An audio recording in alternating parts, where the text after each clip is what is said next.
남극에서는 건축물을 지을 수 없어요.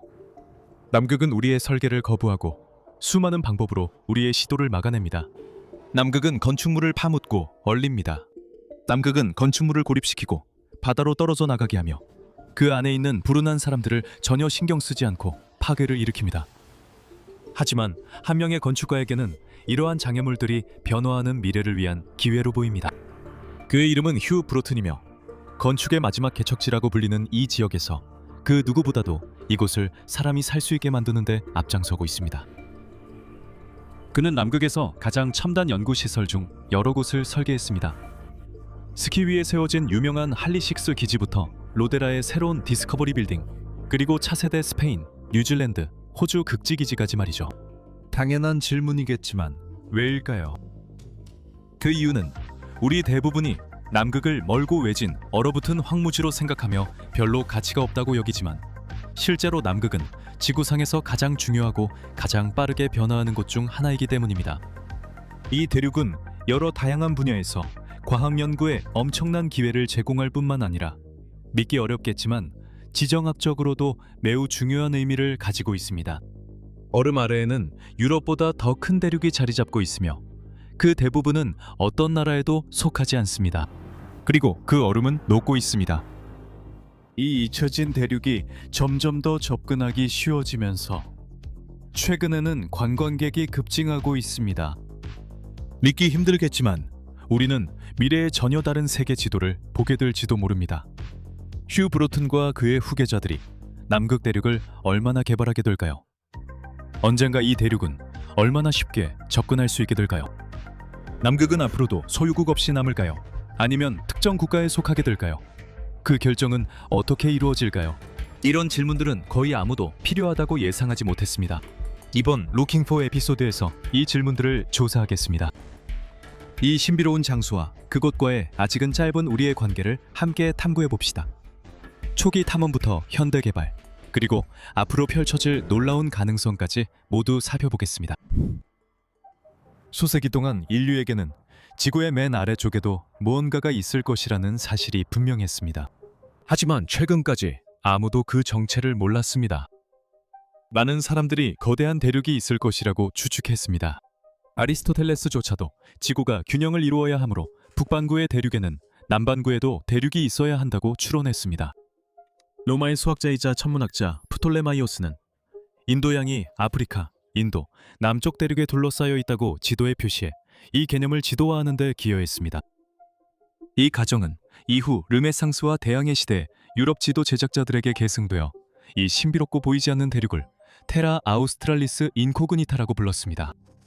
하지만 남반구가 더 많이 탐험되고 지도에 그려지면서 이 개념은 점차 반박되는 듯했습니다.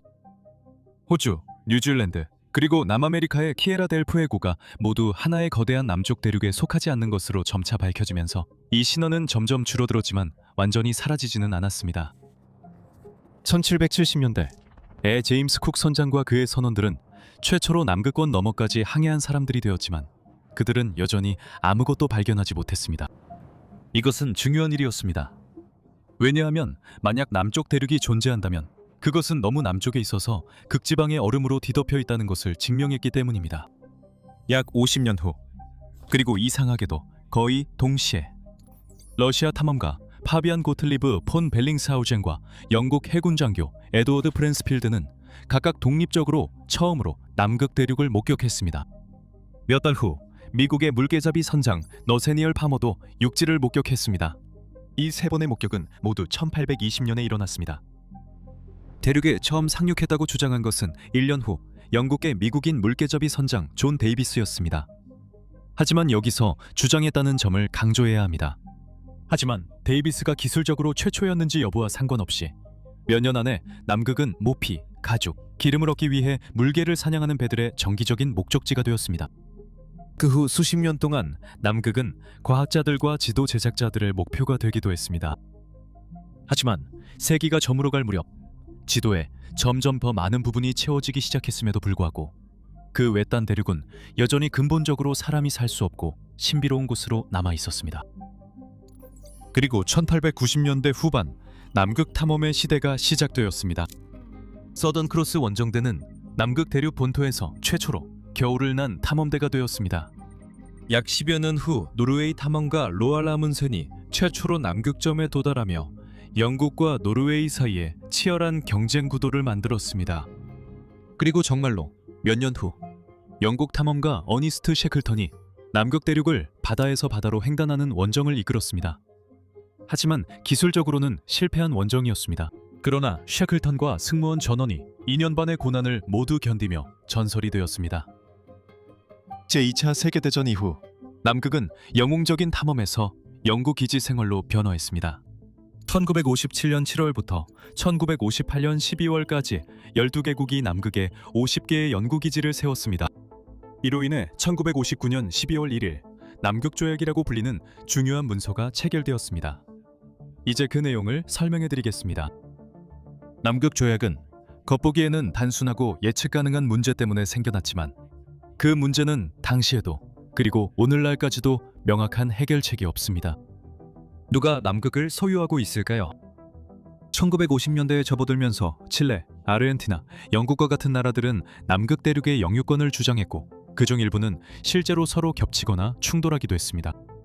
당연히 우려됐던 점은 남극이 곧 새로운 전쟁터가 될 수 있다는 것이었습니다.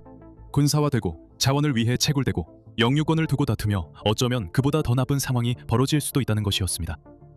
냉전에 대한 두려움을 안고 있던 미국은 관련된 다른 11개국을 워싱턴 DC에서 열린 외교회의에 초대했고 그곳에서 조약이 협상되었습니다. 간단히 말해 이 조약은 군사행동, 즉 기지 건설과 실험을 포함한 모든 군사활동을 금지합니다. 또한 기존의 영유권 주장을 공식적으로 인정하지는 않으면서도 현 상태로 동결합니다. 이것이 의미하는 바는 반세기가 넘는 시간 동안 바로 오늘날까지 남극은 어떤 나라에도 속하지 않은 유일한 대륙이라는 것입니다. 남극은 평화와 과학 탐사의 공간으로 여겨지지만 날씨를 고려하면 안식처라는 표현은 과할 수 있습니다. 이 이야기는 어떤 이들에게 인류에 대한 믿음을 다시 확인시켜 줄 수 있습니다. 하지만 이 조약에는 이상한 부작용이 있습니다. 좋든 나쁘든 건축과 인프라는 대체로 정착, 자원 채취, 상업, 그리고 군사력의 흐름을 따릅니다. 하지만 남극에선 이 모두 허용되지 않습니다. 장기적인 인간의 존재는 사실상 과학 연구와 과학 인프라뿐입니다. 곰곰이 생각해보면 사실 꽤 놀라운 일입니다. 인간이 세운 거의 모든 것이 오직 하나의 목적, 즉 지식의 확장을 위해 존재하는 대륙 전체가 있다는 뜻입니다. 오늘날 남극은 과학에 헌신되어 있을지 모르지만 그렇다고 해서 인간들이 그 대륙에 점점 더 많은 관심을 갖고 있지 않다는 뜻은 아닙니다. 실제로 국제남극관광운영자협회는 최근 지난 10년 동안 남극 관광이 3배로 증가했다고 보고했습니다. 이것은 지구상에서 가장 빠르게 성장하는 관광지들과 맞먹는 성장률입니다. 2024년과 2025년 사이에 11만 7천 명이 남극을 방문했습니다. 대부분은 크루즈 여행이었지만 이 크루즈들 중 상당수는 카약, 등반, 수영, 믿기 힘들겠지만 심지어 하룻밤 숙박 같은 추가 체험을 포함하고 있습니다. 돈이든 접근성이든 기술이든 문화적 의미든 혹은 그 조합이든 남극은 더 이상 그저 멀리 떨어진 과학 탐사의 미지의 땅이 아닙니다. 남극은 점점 더 눈에 띄는 인간의 개척지로 변하고 있습니다. 이로 인해 인프라의 중요성이 커졌습니다. 그리고 바로 그 지점에서 남극의 미래를 설계해온 건축가 휴 브로튼이 등장합니다. 브로튼이 하고 있는 건축 작업은 단순히 극한 기후에서 쉼터를 짓는 것이 아닙니다. 그의 작업은 장기적으로 적응할 수 있는 건물로의 뚜렷한 전환을 의미하며 이를 통해 남극에서의 인간 활동의 새로운 단계가 열릴 가능성이 있습니다. 예를 들어 브로튼의 대표작 헨리6를 들 수 있습니다. 이곳은 웨델의 근처 브런트 빙봉에 위치한 영국 조사기지의 6번째 버전입니다. 이 기지는 유압다리와 스키가 달린 8개의 모듈로 이루어져 있습니다. 영국 남극 조사국은 이 기지를 묘사할 때 흥미로운 형용사를 사용합니다. 바로 이동 가능한입니다. 할리6는 실제로 세계 최초의 이동 가능한 연구 시설입니다. 이 다리는 모듈이 쌓이는 눈 위로 올라갈 수 있게 해주고 스키는 만약 빙붕에 균열이 생겨 기지가 위협받을 경우 새로운 위치로 끌고 갈 수 있게 해줍니다. 할리6가 위치한 브런트 빙붕은 두께가 150m에 달하는 떠있는 얼음판입니다. 이 빙붕은 바다 쪽으로 이동하다가 결국 빙산으로 쪼개집니다. 이 얼음판은 서쪽으로 바다를 향해 흐르다가 주기적으로 떨어져 나갑니다. 일반적인 건축 방식이 왜 여기서 통하지 않는지 쉽게 상상할 수 있습니다. 하지만 좀 더 자세히 말하자면 우리는 건물을 완전히 파묻을 수 있는 눈의 축적, 극심한 추위와 바람, 몇 달간 이어지는 겨울의 어둠, 완전한 물류고립, 그리고 마지막으로 빼놓을 수 없는 얼음의 이동과 균열로 인해 기지가 물리적으로 안전지대로부터 단절될 수 있다는 점을 이야기하고 있습니다. 이전의 헨리 기지들은 결국 이러한 위협에 굴복하고 말았습니다. 하지만 휴 브로튼 아키텍처와 에이콤이 2013년 헨리 6호를 완공했을 때 남극 환경을 극복하기보다 오히려 그 환경에서 후퇴할 수 있는 새로운 건물을 선보였습니다. 몇 년 후 그 능력을 실제로 발휘했습니다. 2016년에서 2017년 남반구 여름 동안 헨리 6호는 움직임을 보이던 브론트 빙붕의 균열을 피하기 위해 23km를 이동해 더 안전한 장소로 옮겨졌습니다. 헨리 6호는 가장 유명한 예일 뿐입니다. 브로트는 또한 남셰틀랜드 제도의 리빙스턴 섬에 위치한 스페인의 후안 카를로스 1세 남극 기지에서도 일한 적이 있습니다. 스페인은 1988년부터 그곳에서 여름철에만 운영되는 기지를 운영해왔지만 브로튼이 투입될 즈음에는 기존 건물들이 수명을 다한 상태였습니다. 그가 설계한 대체 건물은 주망 코어를 중심으로 3개의 날개 형태로 배치된 거주 건물과 별도의 과학 건물, 그리고 서비스 및 저장을 위한 지원 모듈로 구성된 방사형 모듈식 구조였습니다. 이 기지는 24명 숙박이 가능하며 최대 48명까지 확장할 수 있었습니다. 비록 할리6만큼 화려하지는 않지만 같은 패턴을 보여줍니다. 브루트는 남극 생존용 건물 설계만 하는 게 아닙니다. 그는 그곳의 사회, 물류 현실에 맞춰 건물을 설계하고 있습니다. 이 점은 남극반도 인근 애들레이드 섬에 위치한 영국 남극조사단의 최대 남극기지인 로데라 연구기지에서 더욱 분명해집니다. 이곳에서 브로트는 4,500제곱미터 규모의 2층짜리 운영 허브인 디스커버리 빌딩을 설계했으며 100개가 넘는 방과 공간이 있습니다. 할리6와 달리 이 건물은 균열이 생기는 빙붕을 피해 이동할 필요가 없습니다. 이 건물의 역할은 거의 정반대로 남극에서의 장기적인 주둔을 공고히 하는 것입니다. 디스커버리 빌딩을 짓기 위해서는 혹독한 겨울을 피해서 짧은 여름 기간 동안 공사를 해야 했습니다. 때로는 10주밖에 되지 않을 정도로 짧았습니다. 여름 기간 동안 24명으로 구성된 팀이 70개의 프리캐스트 콘크리트 기초를 설치하고 32개의 외벽 구획을 세웠으며 약 3,500톤의 등급별 암석을 채웠습니다. 이후 시즌은 최대 54명이 철골과 외피를 설치하고 겨울 전에 외기 차단 마감을 한 뒤 다시 와서 내부 마감과 시운전을 했습니다. 그동안 팀들은 남극에 도착했을 때 작업이 원활하게 진행될 수 있도록 영국에서 가능한 한 많은 모형 제작과 테스트를 진행했습니다.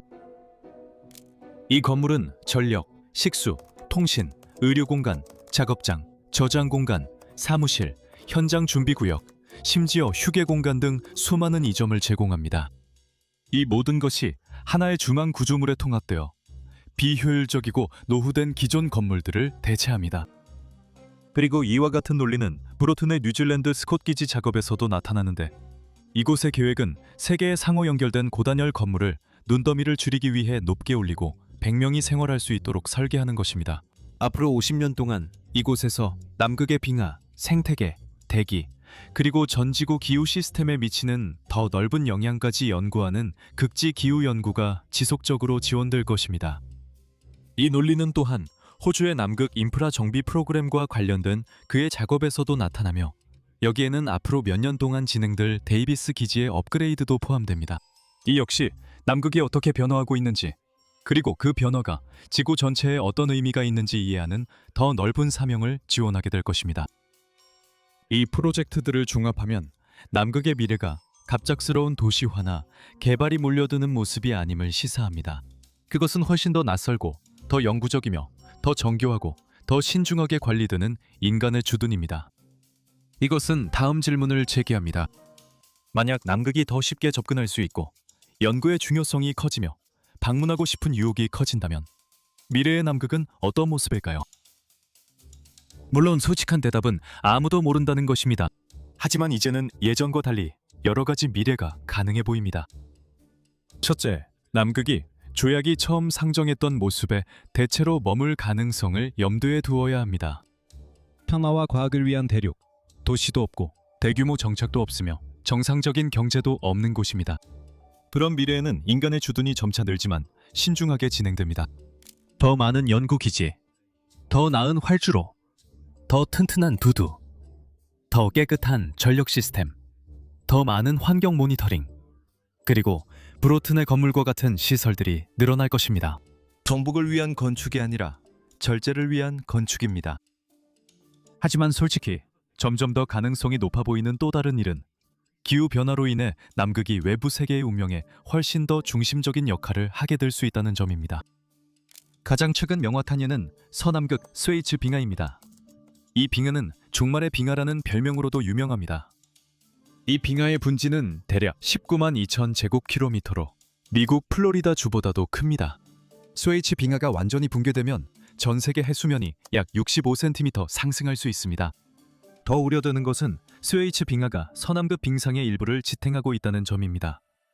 이 빙상에는 해수면을 수미터 높일 얼음이 있습니다.